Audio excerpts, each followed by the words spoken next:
राहुल गांधी तो अब बीजेपी की परेशानी बढ़ाते ही चले जा रहे हैं। क्या कह सकते हैं कि राहुल गांधी बीजेपी के लिए मुसीबत बन गए हैं। बीजेपी उनके एक दाव को फेल करने की कोशिश करती है कि तब तक राहुल कोई दूसरा दाव चल देते हैं। और इन सब के बीच में अब कांग्रेस ने भी एक बड़ी तैयारी कर ली और इसके बाद कांग्रेस की तैयारी ने बीजेपी के होश उड़ा दिए हैं। बीजेपी अब समझ नहीं पा रही है कि राहुल गांधी और कांग्रेस की रफ्तार को कैसे रोका जाए, क्योंकि कांग्रेस की नई रणनीति ने पार्टी की भारत जोड़ो यात्रा की जो यादें हैं उन्हें ताजा कर दिया है और उस यात्रा से बीजेपी को लोकसभा चुनाव में जो करारा झटका दिया था उन जख्मों को हरा भी कर दिया है।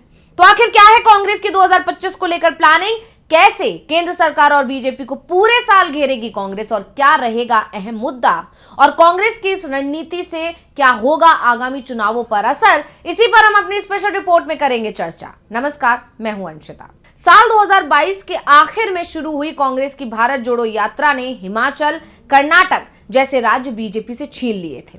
साथ ही लोकसभा चुनाव में जो कि 2024 में हुए उसमें बीजेपी को करारा झटका भी दिया था। कहा जाता है कि मोदी सरकार के कार्यकाल में अब तक का सबसे मजबूत विपक्ष है और उसके पीछे की जो बड़ी वजह है वो राहुल गांधी के नेतृत्व में निकाली गई भारत जोड़ो यात्रा ही है। और इसका असर ये है कि अब संसद और संसद के बाहर कहीं भी मोदी सरकार अपनी मनमानी नहीं कर पा रही है। उसे विपक्ष के दबाव में काम करना पड़ रहा है और इसलिए बीजेपी को जैसे ही ये पता चला कि अब कांग्रेस एक और पदयात्रा निकालने जा रही है तो बीजेपी की तो नींद ही उड़ गई है। जी हां, कांग्रेस नए अंदाज में एक नई भारत जोड़ो यात्रा निकालने जा रही है और इस यात्रा में सभी एक साथ आएंगे। पूरा इंडिया गठबंधन एकजुट नजर आएगा। भारत जोड़ो यात्रा ने विपक्षी दलों को यह संदेश दिया था कि राहुल गांधी गठबंधन का नेतृत्व भी कर सकते हैं और कांग्रेस को मजबूत भी कर सकते हैं। और उसी के बाद सभी दल लोकसभा चुनाव 2024 के लिए एक साथ आए थे और उसका परिणाम भी सबको देखने को मिला।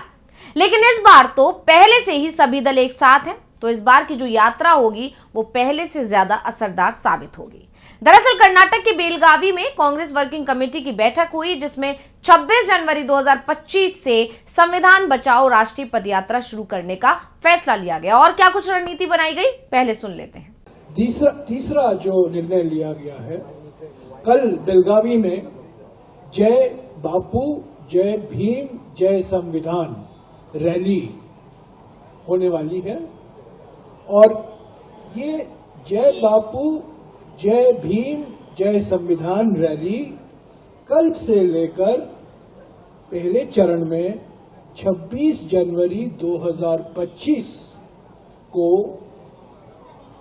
महू में, जो डॉक्टर बाबा साहब अम्बेडकर का जन्म स्थल है, जन्मभूमि है, वहां एक विशाल रैली होगा और ये अभियान जय बापू जय भीम जय संविधान, इसको जो बेलगावी में शुरू हो रहा है उसको हम महू तक ले जाएंगे। साथ ही साथ चौथा निर्णय ये है कि 26 जनवरी 2025 से लेकर 26 जनवरी 2026 को, यानी कि जनवरी 26 2025 से लेकर जनवरी 26 2026, यानी कि एक साल के लिए संविधान बचाओ राष्ट्रीय पद यात्रा होगा। संविधान बचाओ राष्ट्रीय पद यात्रा गांव-गांव, कस्बा-कस्बा, शहर-शहर, हर राज्य में संविधान बचाओ राष्ट्रीय पद यात्रा होगा। सभी वरिष्ठ नेता इसमें शामिल होंगे।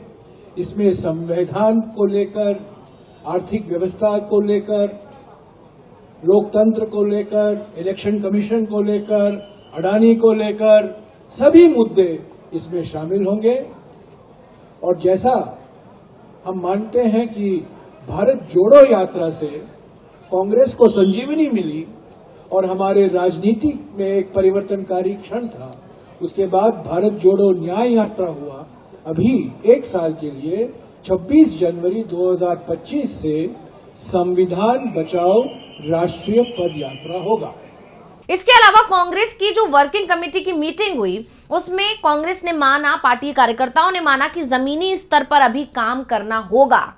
ऐसा ही कुछ चिंतन शिविर के दौरान भी तय किया गया था, जो कि राजस्थान के उदयपुर में हुआ था, जब 2022 के शुरुआत में जो 5 राज्यों के चुनाव हुए थे और उसमें कांग्रेस का जो प्रदर्शन था वो बेहद निराशाजनक था।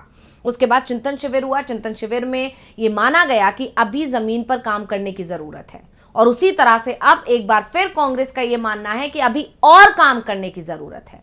यानी काम तो हो रहा है, लेकिन इससे ज्यादा मेहनत की जरूरत है। और इसके बाद पहली बार पार्टी ने अगले 1 साल तक की जमीनी आंदोलन की रूपरेखा पेश की।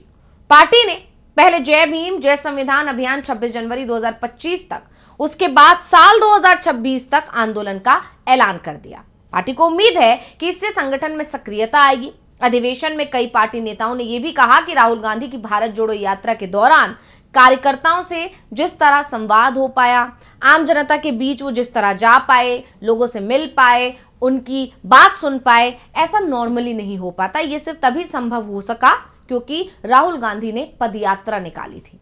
मतलब भारत जोड़ो यात्रा का जो मॉडल है वो अगले आम चुनाव तक अब जारी रहेगा। भले ही नाम बदला है, लेकिन मॉडल वही है। तो कर्नाटक के बेलगावी में जो कांग्रेस वर्किंग कमेटी की मीटिंग हुई, हाल के समय के हिसाब से पार्टी के लिए अहम मोड़ मानी जा रही है। पार्टी नेतृत्व ने इसमें अंततः बड़े बदलाव पर काम करने का संकेत दिया है। साथ ही संदेश दिया कि पार्टी को अपने अंदर आई जड़ता को समाप्त करके कार्यकर्ताओं की अपेक्षाओं पर खरा उतरना होगा और 2025 पार्टी के लिए करो या मरो की स्थिति वाला हाल होगा।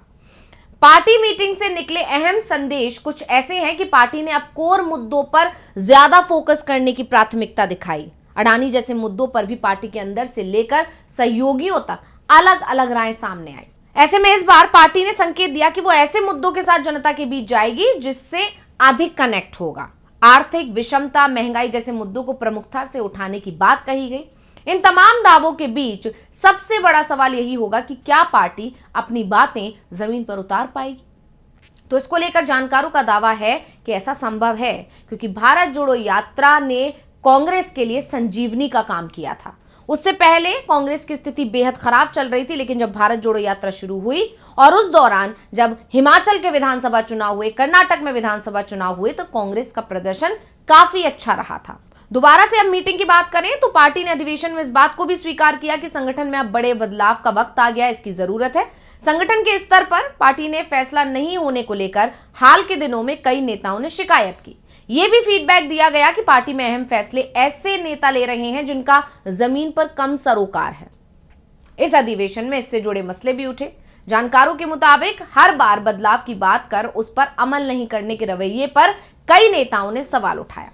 मीटिंग में इस बात पर सहमति हुई कि अगर राष्ट्रीय स्तर पर पार्टी को मजबूत करना है तो राज्यों को जीतना होगा, और इसके लिए हर राज्य के लिए अलग अलग रणनीति बनाकर काम करने की बात कही गई है। साथ ही 2027 में गुजरात में होने वाले चुनाव को पूरी ताकत से लड़ने की बात इस मीटिंग में कही गई है, क्योंकि आप जानते हैं कि गुजरात में सीधी कांग्रेस और बीजेपी की टक्कर होती है, और इस वक्त गुजरात बीजेपी का गढ़ बना हुआ है। और गुजरात में क्योंकि बीजेपी मजबूत है, उसके बाद से ही बीजेपी लगातार केंद्र में भी बनी हुई है। तो इसलिए सबसे पहले कांग्रेस की रणनीति है कि गुजरात में बीजेपी को कमजोर करना है, और वही रणनीति इस बैठक में बनाई गई है। वहीं आपको बता दें कि इस बैठक में कांग्रेस संसदीय दल की प्रमुख सोनिया गांधी शामिल तो नहीं हुई थी, लेकिन उन्होंने एक पत्र लिखकर तमाम आरोप लगाए थे। उन्होंने आरोप लगाया था कि देश की सत्ता में बैठे लोगों से महात्मा गांधी की विरासत को खतरा है। पार्टी की वर्किंग कमेटी को भेजे पत्र में इन ताकतों का मुकाबला करने के लिए अपने संकल्प को फिर से दोहराने का आह्वान भी उन्होंने अपने पत्र में किया था। वो मीटिंग में भले ही मौजूद नहीं हो सकी, लेकिन उन्होंने पत्र में इस पर अफसोस भी जताया। सोनिया ने पत्र में कहा, ठीक 100 साल पहले भारतीय राष्ट्रीय कांग्रेस का 39वां अधिवेशन इसी स्थान पर हुआ था। यह हमारे देश के इतिहास में एक परिवर्तनकारी मील का पत्थर था। साथ ही कहा कि आज हम महात्मा गांधी की विरासत को बचाने के लिए खुद को फिर से समर्पित करते हैं। वहीं बैठक में राहुल गांधी ने कहा कि कांग्रेस में कुछ लोग ऐसे भी हैं जो आरएसएस की विचारधारा को मानते हैं, तो ये जरूरी है कि हम ऐसे लोगों को खोजकर बाहर निकालें। तो अब बात करते हैं कि जो कांग्रेस की तैयारी की गई है, या कांग्रेस जो पदयात्रा निकालने की प्लानिंग कर चुकी है और 26 जनवरी से जो पदयात्रा शुरू होने जा रही है, उसका असर आगामी राज्यों पर क्या पड़ेगा। तो अभी सबसे पहले फोकस में दिल्ली है और दिल्ली के बाद बिहार होगा, तो बिहार पर इसका ज्यादा असर देखने को मिल सकता है। जानकारों का दावा है कि जिस तरह से जब कांग्रेस की यात्रा निकली थी तो तुरंत ही हिमाचल के चुनाव थे और हिमाचल में बीजेपी की सरकार थी जिसे कांग्रेस ने जड़ से उखाड़ फेंका। उसके बाद कर्नाटक में भी बीजेपी की सरकार थी, उसको वहां पर भी सत्ता पलट हुआ और कांग्रेस सत्ता में आ गई। तो ऐसे में बिहार में इस यात्रा का असर दिल्ली के मुकाबले थोड़ा ज्यादा हो सकता है। तो रिपोर्ट आपको कैसी लगी हमें कमेंट करके अपनी राय जरूर दीजिएगा। इसी के साथ मुझे दीजिए इजाजत। देखते रहिए डीवी लाइव। नमस्कार।